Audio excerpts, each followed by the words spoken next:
अस्सलाम वालेकुम दोस्तों, सऊदी वज़ारत अल-अमल ने तकरीबन 2-2.5 महीने पहले वज़ारत अल-अमल के एक कानून में तब्दीली की थी सऊदियों के लिए और गैर मुल्कियों के लिए, और वो तब्दीली थी इस्तिकाला यानी रिज़ाइन का इस्तीफ़ा देने का। तो आज दोस्तों इस वीडियो में आप लोगों के साथ इस्तिकाला इस्तीफ़ा देना या रिज़ाइन करने का जो शराइत है वो शेयर करूँगा। पहला दोस्तों ये था कि आप जब अक्द करते थे कपील कंपनी के साथ, मंशी के साथ, तो आपको पूरा करना पड़ता था। अब वो एक ऑप्शन का इजाफा किया गया है इस्तिकाले का, रिज़ाइन का। तो आप लोगों के साथ दोस्तों शराइत शेयर कर रहा हूँ। अगर किसी दोस्त को किसी अच्छे जगह में अच्छे तनख्वाह पर जॉब मिल रहा है सेम काम का, तो आप लोग इससे फ़ायदा उठा सकते हो। पहला ये कि आप अपने कपील को इत्मीनान में ले, वो बेहतर तरीका है। अगर वो इत्मीनान में आप नहीं ले सकते तो फिर आपको कानूनन ये जो रास्ता है वो इख्तियार करना होगा। पहला दोस्तों अगर बात करें सऊदी की अमल वज़ारत अल-अमल की कानून नंबर 75, उसमें अगर किसी गैर मुल्की सऊदी ने आपस में अक़्द किया है और वो अक़्द गैर मुहद्दद है, उसका कोई टाइम या महीने या साल तय नहीं है, तो वो किसी भी टाइम में अक़्द जो है वो कैंसिल हो सकता है दोनों की तरफ से।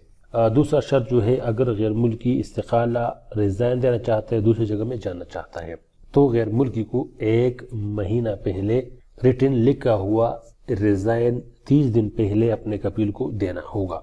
अगर कपील देना चाहे तो 60 दिन पहले अपने आमिल को रिज़ाइन वो भी रिटर्न लिखा हुआ देगा कि आपके साथ 60 दिन है, इसमें आप कहीं भी जा सकते हो। ये भी कपील की तरफ से एक रिज़ाइन है आपको निकालने के लिए। अगर गैर मुल्की रिज़ाइन देना चाहता है तो उसके लिए है कि वो 1 महीना पहले रिटन लिखा हुआ रिज़ाइन कपील को दे। उसके बाद दोस्तों अगर गैर मुल्की और कपील का आपस में इत्तेफाक हुआ है कि उसको महीना सैलरी मिलेगा और अक़्द जो है वो गैर मुहद्दद है, उसका टाइम मुअय्यन नहीं है, तो उसमें भी 1 महीने पहले साहिबुल अमल हो या आमिल हो उसको रिज़ाइन देना होगा, यानी रिटन पेपर देना होगा। इसके बाद दोस्तों जिसमें एक अहम शर्त है, अगर गैर मुल्की ने इस्तिकाले रिज़ाइन का पेपर दे दिया, कपील से 30 दिनों के अंदर अंदर कोई जवाब नहीं आया, तो ये फिर रिज़ाइन तस्वुर होगा। अगर कपील और गैर मुल्की उसको 2 महीने तक बढ़ाना चाहता है तो उसको रिटर्न देना होगा वज़ारत अल-अमल को। उसका कोई अगर काम फंसा हो तो उसके लिए वो रिक्वेस्ट करके गैर मुल्की से मजीद दिन ले सकता है इस्तिकाले में, रिज़ाइन में।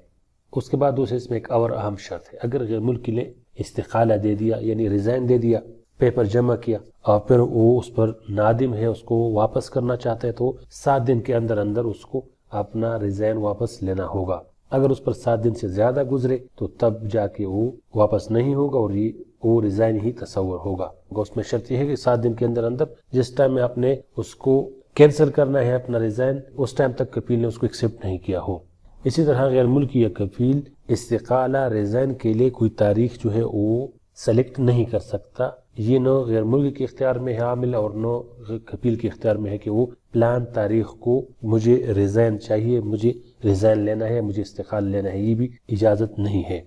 इसमें दोस्तों अहम शर्त ये है कि जिस टाइम आप इस्तिकाला ले रहे हो, रिज़ाइन ले रहे हो, उस टाइम में आपका अक़्द सारी और जारी हो, अक़्द एक्सपायर नहीं हुआ हो। लेकिन उससे बेहतर है कि अगर आपका कपील के साथ बात हो जाए और वो माने किसी तरह, तो वो थोड़ा आसान होगा।